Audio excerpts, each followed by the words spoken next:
അസ്സലാമു അലൈക്കും വറഹ്മത്തുള്ളാഹി വബറകാതുഹു.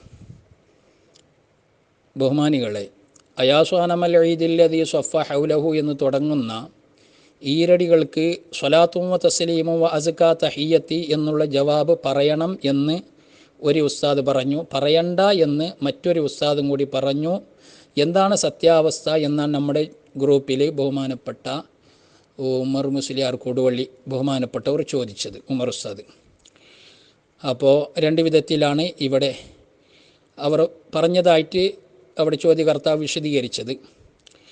എന്നാൽ അതിന് ജവാബായിട്ട് ഇവിടെ ഗ്രൂപ്പിൽ ഏതോ ഒരു ഉസ്താദിൻ്റെ ക്ലിപ്പ് ഇവിടെ അയക്കപ്പെട്ടു. ക്ലിപ്പിൻ്റെ താഴെ പേജും അയക്കപ്പെട്ടു. ആ പേജിന് ആധാരമാക്കിയിട്ടാണ് അയാളുടെ മറുപടി. എന്നാൽ ആ പേജിലുള്ളത് എന്താണ്? അത് നമ്മുടെ കാലക്കാരനായ ഒരു ഉസ്താദ് മങ്കൂസ് മൗലിദിന് ഷറഹ് പോലെ ഒരു അടിക്കുറിപ്പ് എഴുതിയതായ ഒന്നാണ്. അതിൽ പറയുന്നത് ഹാദൽ ജവാബ് മൗജൂദും ഫി ജമീഇൻ നുസ്ഖില്ലത്തി റഅയ്നാഹ.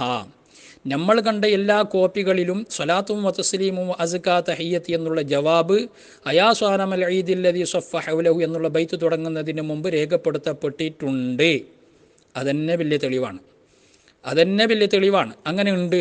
എന്നിട്ട് മൂപ്പര വക പറയാണ് വൽ ഖിയാസു തർക്കുഹു, ഖിയാസ് ഒഴിവാക്കലാണ്. ഖിയാസ് ഒഴിവാക്കുക. എന്ത് ഖിയാസ് എന്നറിയില്ല, ഏത് ഖിയാസാണെങ്കിലും ഇവിടെ നസ്സൻ നിലക്ക് ഒരു കാര്യം സ്ഥിരപ്പെട്ടാൽ പിന്നെ ഖിയാസ് ചെയ്യുന്നതിന് യാതൊരു അർത്ഥവുമില്ല. ഇവിടെ നസ്സൻ നിലക്ക് സ്വലാത്തും വ തസ്ലീമും അസ്കാ തഹിയ്യത്ത് എന്നുള്ള ജവാബ് ആ എഴുതിയ ആൾ തന്നെ എല്ലാ കോപ്പികളിലും കണ്ടിട്ടുണ്ട് പോലോ. എന്നിട്ടും അയാൾ പറയുന്നത് ഖിയാസ് ഒഴിവാക്കലാണ്. അത് ശരിയല്ല.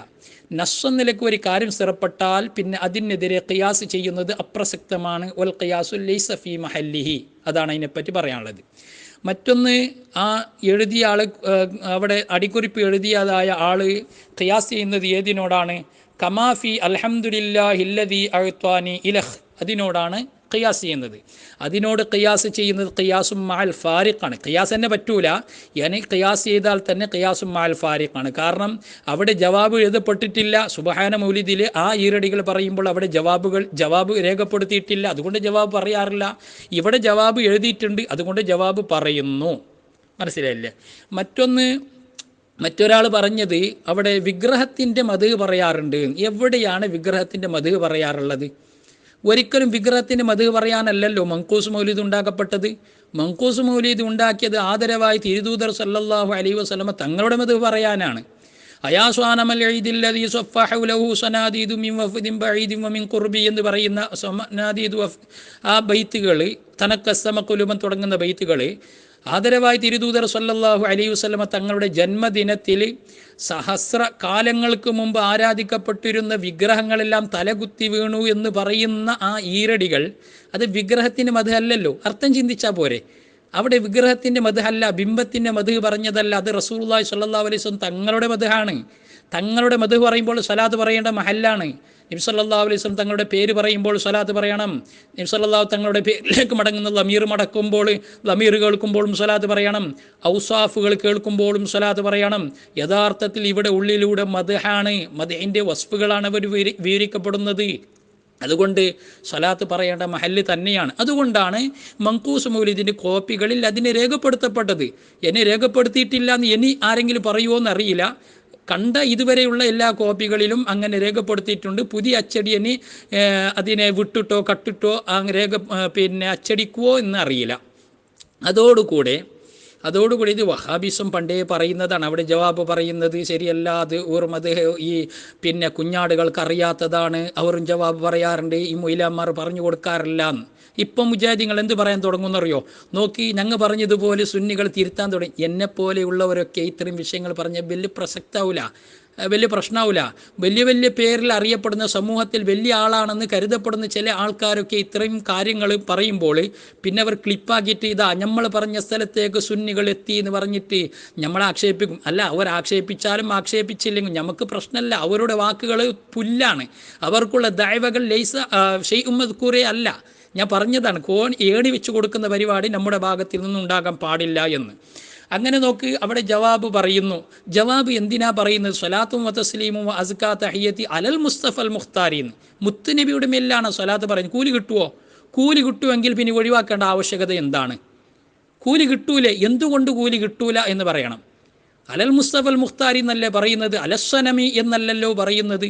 അതുകൊണ്ട് അവിടെ സ്വലാത്ത് പറഞ്ഞാൽ കൂലി കിട്ടുമെങ്കിൽ അവിടെ സ്വലാത്ത് പറയണം. പിന്നെ ഏതെങ്കിലും ചില ഉസ്താദന്മാർ അവർക്ക് മനസ്സിലായതിൻ്റെ അടിസ്ഥാനത്തിൽ സ്വലാത്ത് പറയാറില്ല, അവരെ കുട്ടികളെ കൊണ്ട് അവരെ ശിഷ്യന്മാരെ കൊണ്ട് പറയണ്ടെന്ന് പറഞ്ഞിട്ടുണ്ടാകും. അതവരങ്ങനെ പറഞ്ഞ് അതങ്ങനെ പോകട്ടെ, അത് നമുക്ക് വലിയ പ്രശ്നമല്ല. ഇത് സമൂഹ മധ്യയിൽ വലിയ ഒരാളായിട്ട് അറിയപ്പെടുന്ന ചില ആൾക്കാർ ഇത്തരം വോയിസുകൾ വിടുമ്പോൾ അത് സമുദായ മധ്യ ബഹളം സൃഷ്ടിക്കുന്ന ചില കാര്യങ്ങളായിരിക്കും, അത് ശ്രദ്ധിക്കേണ്ടതാണ്. അള്ളാഹു നമ്മുടെ വാക്കുകളും പ്രവർത്തനങ്ങളും സമൂഹത്തിന് ഉപകരിക്കുന്ന വാക്കുകളാക്കി അള്ളാഹു മാറ്റിത്തരട്ടെ. മറ്റൊന്ന് അമലുന്നാസും കൂടി പരിഗണിക്കണമല്ലോ. ഒരു 41 വർഷങ്ങൾക്ക് മുമ്പ് വഫാത്തായിപ്പോയ ബഹുമാനപ്പെട്ട ഒന്നാമൻ പയ്യക്കി ഉസ്താദ് നവ്വറല്ലാഹു മർക്കദ, ബഹുമാനപ്പെട്ടവർ അറിഞ്ഞവർക്കറിയാം. നമ്മുടെ അടുത്ത് വഫാത്തായി പോയ ബഹുമാനപ്പെട്ട ബേക്കൽ ഉസ്താദ് റഹിമഹുല്ല, ബഹുമാനപ്പെട്ടവർ ഒരു പ്രസംഗത്തിൽ പറഞ്ഞത് പയ്യക്കി ഉസ്താദിൻ്റെ കാലത്തിൽ അങ്ങനെ ചെയ്തിരുന്നില്ല, അത് തന്നെ നമുക്ക് വലിയ തെളിവാണ്, കിതാബാണ്ടാന്ന്. പയ്യക്കി ഉസ്താദ് ഒന്ന് അങ്ങനെ ചെയ്താൽ അതിന് വലിയ തെളിവാണ്. ബഹുമാനപ്പെട്ട ഉസ്താദുൽ അസാത്തീദി ഇൽമിൻ്റെ കോട്ട ബഹറുൽ ഉലൂം ബഹുമാനപ്പെട്ട കോട്ട ഉസ്താദ് നവ്വറല്ലാഹു മർക്കദഹു വനഫഅന ബിഹി, ബഹുമാനപ്പെട്ടവരും പറഞ്ഞിരുന്നത് പയ്യക്കി ഉസ്താദ് മുഹഖിഖാണ്, മൂപ്പർ ചെയ്താൽ തെളിവാണത്. ഒരു കല്യാണ സദസ്സിൽ ഒരു ഇരിക്കുന്ന കാര്യത്തിലുള്ള തർക്കം വന്നപ്പോഴാണ് ബഹുമാനപ്പെട്ടവർ ആ വിഷയം പറഞ്ഞത്. എന്തിനേറെ പറയണം, അല്ലാമത്തുസ്സമാൻ അഷ്ശൈഖ് ഖുത്ബി ഉസ്താദ് നവ്വറല്ലാഹു മർഖദ വറഫഅന ബിഹി, ബഹുമാനപ്പെട്ടവർ പോലും പയ്യക്കി ഉസ്താദ് ഒന്നാമൻ ഖദ്ദസല്ലാഹു തആല സിറ ബഹുമാനപ്പെട്ടവരെ അംഗീകരിച്ചിരുന്നു. ബഹുമാനപ്പെട്ടവർ പറഞ്ഞതായ ഹഖായിഖുകൾ, ദഖായിഖുകൾ, മസായിലുകൾ അവർ വെച്ചിരുന്നു. അത്ര വലിയ ഈ നമ്മുടെ കേരളത്തിലെ ഇബ്നു ഹജർ റളിയല്ലാഹു അൻഹുവിനെ പോലെ പറയാൻ പറ്റുന്ന ഖുത്ബി റളിയല്ലാഹു അൻഹു ബഹുമാനപ്പെട്ടവരൊക്കെ അംഗീകരിച്ച ഒന്നാമൻ പയ്യക്കി ഉസ്താദ് ഖദ്ദസല്ലാഹു തആല സിറ, ബഹുമാനപ്പെട്ടവർ ഇവിടെ ജവാബ് പറയുന്നതിന് എതിർത്തിരുന്നില്ല, ജവാബ് പറഞ്ഞിരുന്നു എന്നാണ് അവിടുത്തെ പൊന്നോമനപുത്രൻ നമ്മുടെ അഭിവന്യരായ ഷെയ്ഖുന പയ്യക്കി ഉസ്താദ് രണ്ടാമൻ നവ്വറല്ലാഹു മർഖദഹു വനഫഅന ബിഹി വഅഫാദല്ലാഹു അലൈനാ മിൻ ഫിയൂലാത്തിഹി വഅസ്റാരിഹി വഅൻവാരിഹി, ബഹുമാനപ്പെട്ടവരുടെ പ്രവർത്തനങ്ങളിൽ നിന്നും ബഹുമാനപ്പെട്ടവരുടെ മൗലിദ് സദസ്സുകളിൽ നിന്നും നമുക്ക് മനസ്സിലായത്. അപ്പോൾ അമലുന്നാസുമുണ്ട്, കിതാബുകൾ രേഖപ്പെടുത്തപ്പെട്ടതുമാണ്. അതുകൊണ്ട് പറയുന്നവർ പറഞ്ഞോട്ടെ, നമ്മളതിനെ അത് കുറച്ച് ആൾക്കാർക്ക് തിരിയാതെ പറഞ്ഞതാണ്, ഇത്തരം വിഷയങ്ങൾ മനസ്സിലാക്കാതെ പറഞ്ഞതാണ് എന്ന് ചെറുതാക്കി പറയുന്നത് ഒട്ടും റാഹത്തുള്ള കാര്യമല്ല എന്നാണ് മനസ്സിലാകുന്നത്. വല്ലാഹു അലമു ബിസ്സവാബ് വഇലൈഹിൽ മർജിഉ വൽ മആബ്. അസ്സലാമു അലൈക്കും വറഹ്മത്തുള്ളാഹി വബറകാതുഹു.